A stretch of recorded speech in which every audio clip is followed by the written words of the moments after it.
everyone, I'm Stan Mallow. Welcome to Paranormal Yakker. My guest today on today's show is Bill Rountree. I'll be talking with him about his book, Aliens Are With Us, What I Learned from Aliens Visiting Me Over 100 Times, spanning 50 years. Bill Rountree, welcome to Paranormal Yakker. Thanks, Dan. It's great to be on the show. Thanks for having me. Aliens Are With Us covers a lot of territory, and I will ask you about a number of them, as well as a website you developed for alien contactees. But before doing that, I'd like to ask you, what was the motivating factor that led you, after being silent about it for over 50 years, to finally share with others your alien experiences? I knew the story needed to be told. It was becoming more mainstream. I'd retired from my job, so I didn't have the worries about it affecting my job. And as you get older, you just care less what other people think. And so I decided to go for it because, I mean, it's an important story, and people need to kind of know what's going on and know that these experiences are true. The first section of your book is titled What I Know and details actual visitations by alien beings you know to be true and factual. When, Bill, were you first contacted by an alien, and how would you describe that visitation?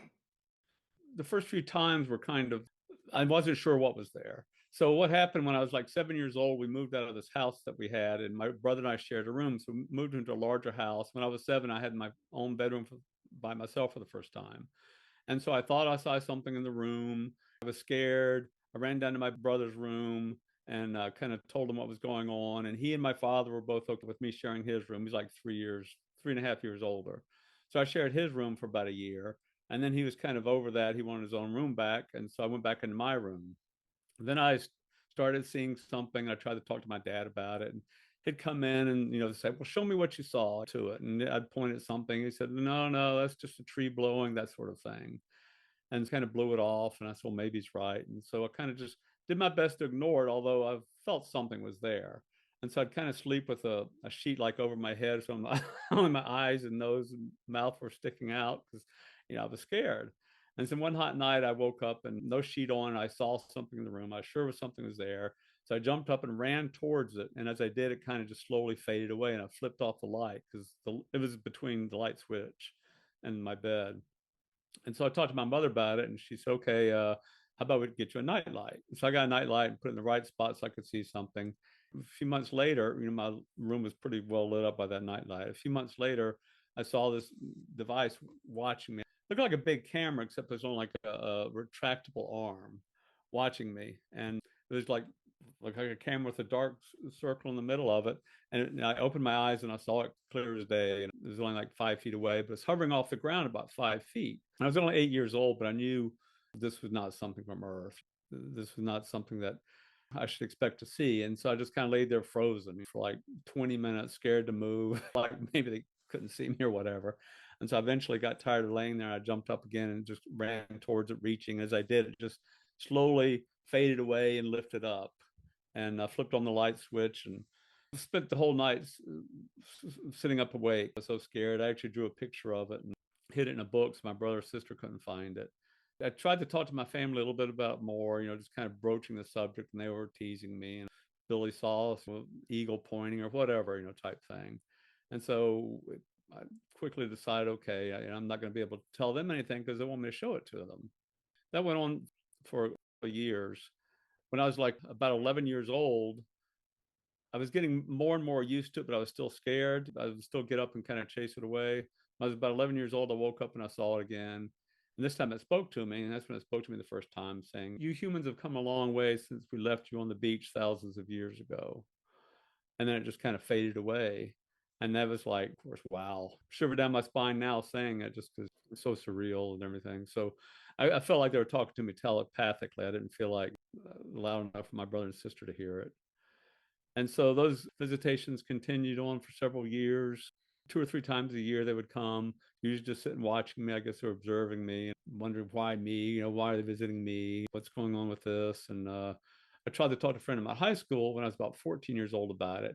But I kind of said it was like a ghost. Have you ever seen a ghost in your room? And of course, he just like really teased me. And again, I was like, okay, I'm not gonna I'm not gonna talk to him about it either. So I just kept silent about it. When I was like 17 years old, my parents had divorced. My brother and sister were off to college. I was at the house by myself. My mother had remarried someone in another state. And I was laying in bed and I heard something that sounded like something being pulled over the bed sheets, like being pulled over the bed sheets. I could not move at all. I tried to move my arms, felt like electric force holding me. It wasn't painful, it was just like I was paralyzed. Couldn't open my eyes, couldn't do anything. If I sat perfectly still, it was nothing. But anytime I tried any kind of movement, it was just like froze me in place. And that went on for I'm not sure how long. I probably should have counted or something, probably like 15 minutes or something. And all of a sudden it was gone. And maybe they were examining me physically or something, or implanting something in me. I don't know. That same thing happened about a year later, and it was very similar. So I didn't hear the things being drug across the sheets this time. And then I went off to college, and I never saw it. Like I was living in a dorm room, never saw it there. So I wasn't sure what was going on as far as if it was watching me still. I just didn't see it. Then a couple of years later, some friends and I got an apartment together. Even though I didn't have the nightlight, like 19, I didn't want to sleep with a nightlight, but I had the bathroom door cracked open with the light, and I saw it in the apartment. So it's like, okay, somehow they're able to track me, follow me wherever I am. A few years later, I got married, and I was laying in bed with my wife one night, woke up at 2 or 3 in the morning, looked over, and I saw it there watching her and I together. So, so I wanted her to see it. I like coughed and shoved her a little bit and nothing happened. And I shoved her harder, coughing. She goes, What are you doing? And then as soon as she started speaking, it faded away. So I was never able to get anybody to see that particular device watching me. But the device went on for years. Mainly it was the device watching me for like 2 or 3 times a year until like 2016. My wife had passed away. We had gotten divorced. She had passed away. And my son moved to California. And I wanted to be close to him. So I moved out there. I hadn't moved out there yet. Well, I had moved out there. I moved out there. I was visiting him. I was at his house. I was sleeping on a mattress, air mattress on the floor of his study, and woke up at 9 in the morning. Got up, went to the bathroom, sat down on the sofa, looking at my phone, looked over, and I saw the device watching me there. And it just watched me for a second, and it said, "Now that you're living in California, we will not visit you anymore." And that's, of course, obviously a very strangest thing to say. And I thought, okay, is there like an atomic bomb going off? Is this to save me? Am I here to save my son? Maybe it's something to help my son, to support him, because he and I are very close. And so that was the last time I saw those devices. But then it kind of changed. I kind of figured that maybe the devices, whoever was using the devices, weren't going to visit me anymore. Because several years later, it was during COVID, and I was working remotely. I had a cabin in the mountains where it got a lot of snow, and I was laying in bed one night and I heard something on the roof on the snow. I was like chalet style. I heard some banging around going on, and I've slept there many many times. I know what it sounds like when snow is falling or shifting on the roof or animals or something. Whatever was very heavy, I could tell, and it was like early in the morning. It was like almost the sun was up, but not quite. And I thought, well, maybe there's skiers skiing over my house, because sometimes you can, because there's so much snow there. I thought that didn't make sense. Maybe some heavier animal. I didn't know what it was, but whatever it was, I was scared to death because I thought it was probably them. And so as soon as the sun came up, I went outside and looked, and there was like a fresh blanket of snow, untouched by anything. And there were tracks, bipedal tracks, like people make when they're walking. They're like a couple inches wide, like 14 inches long, start or end in the middle. This is the weird part. Start or end in the middle of the yard and go up to the house. It's like somehow they dropped down to that spot in the middle of the yard to start or stop there. And so I took pictures of it, took a video of it. I've seen lots of tracks through the years, like bobcats and coyotes and whatever. Nothing ever like this. And I have a mountain man friend who's into hunting and all that sort of thing, and showed him the tracks. And he goes, well, because the only thing I could possibly think, maybe a bird of prey grabbed something and was holding in his talons as he was flying and occasionally dragging it through the snow. He said that doesn't make sense. There was two set of pattern, because it's like perfect walking kind of pattern.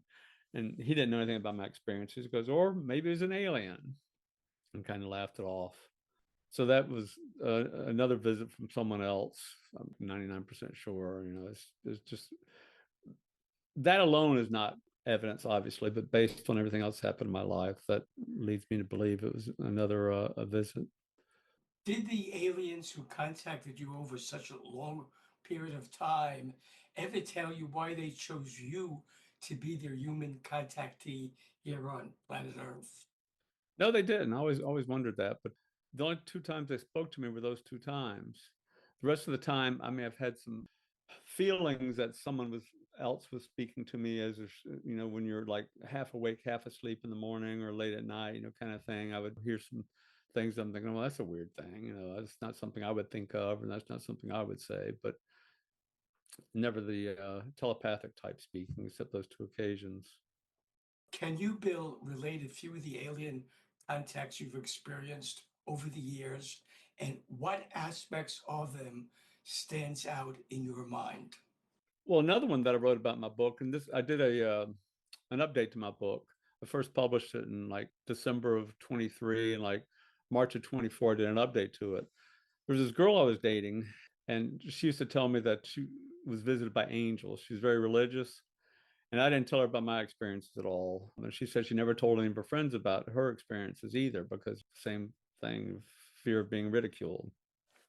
And I would spend the night at her house once, and 2 or 3 in the morning, I woke up with her yelling out, not like a really scared scream, but yelling out, "Oh no, Bill, look."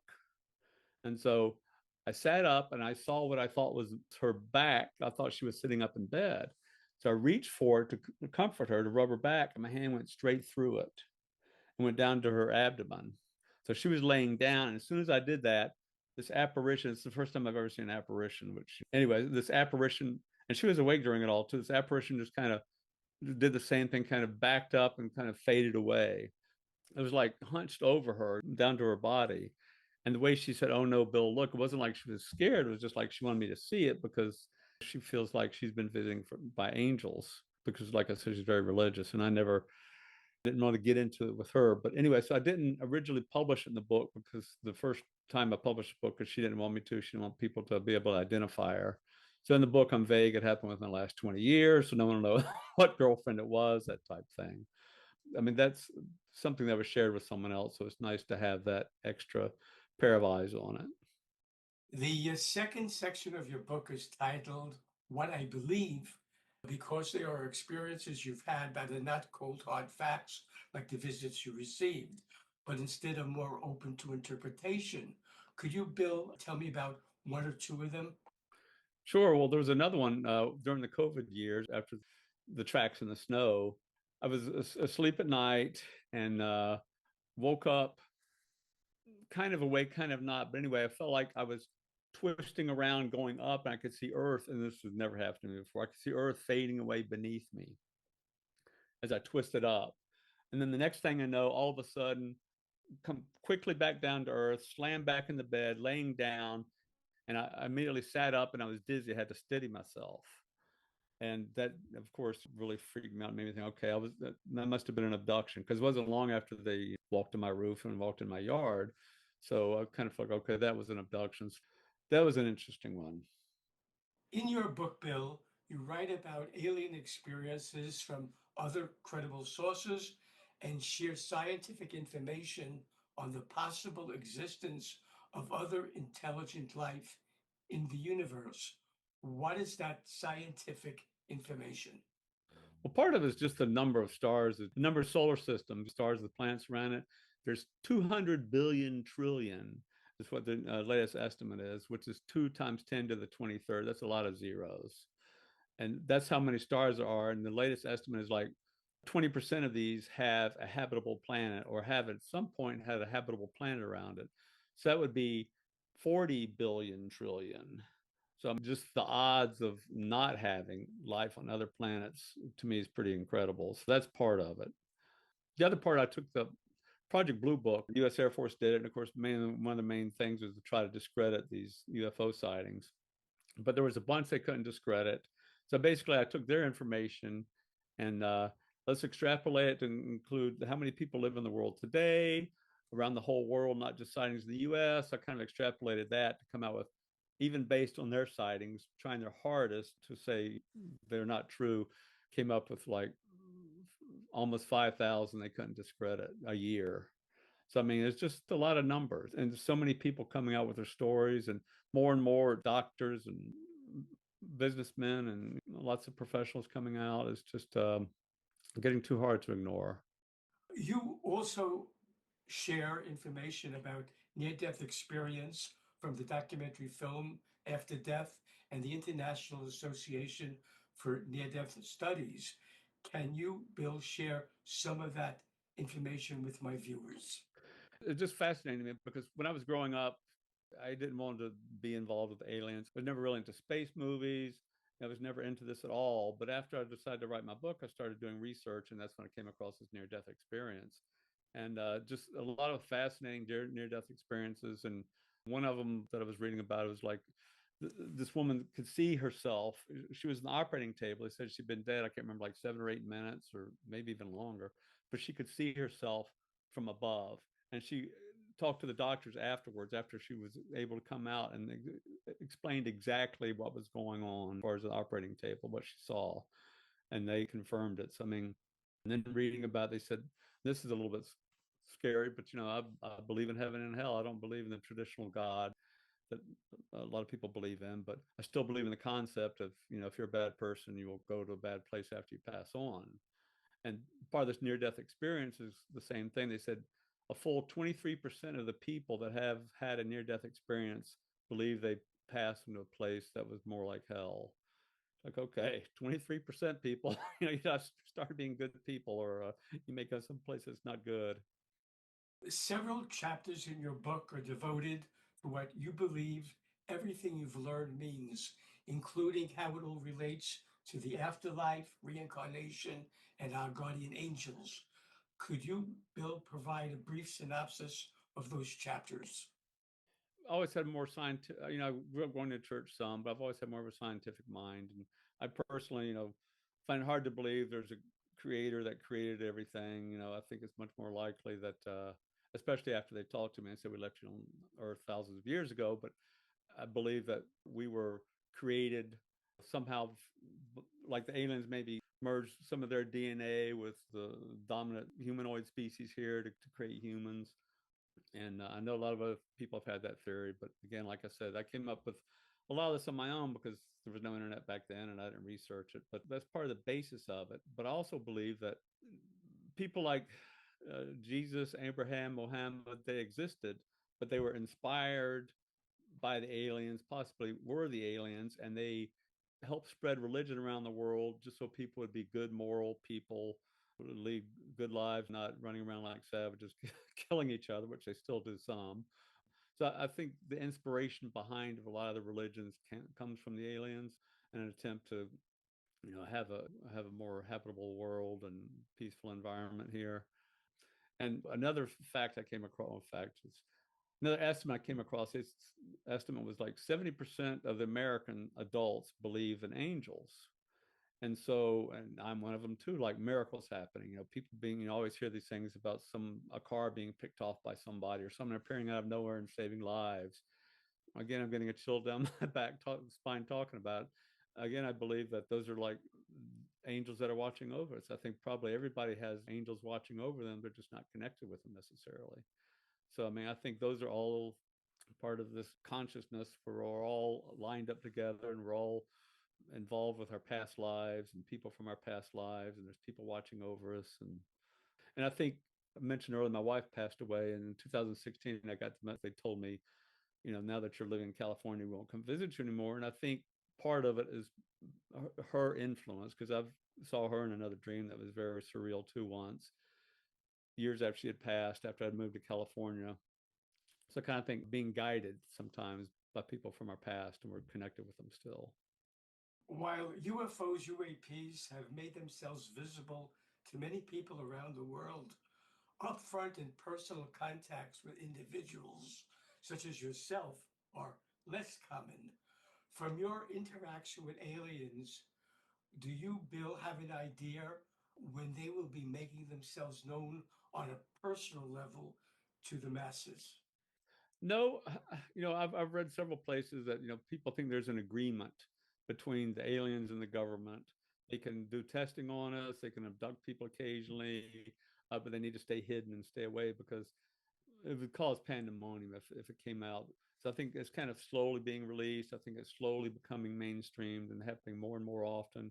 And I think it happens a lot more often than we think because probably millions of people have been contacted, but they're scared to come forward with it. Or I was. I mean, I still haven't told most of my family. I've only told a couple of a couple of people in my family. If it eventually comes out, that's okay. But it's just something that's you're not comfortable talking about, especially the religious aspects of it. I don't really have a feel for it, but as I say in my book, we can't wait for aliens to save us. We need to save ourselves. Stated at the beginning of this interview, Bill, you have started a website for alien contactees. What was your reason for starting the website, and what do you hope it accomplishes? Well, the more I got into this, after I wrote my book, I started doing more and more research. And it was just amazing because I bought that book Communion years ago.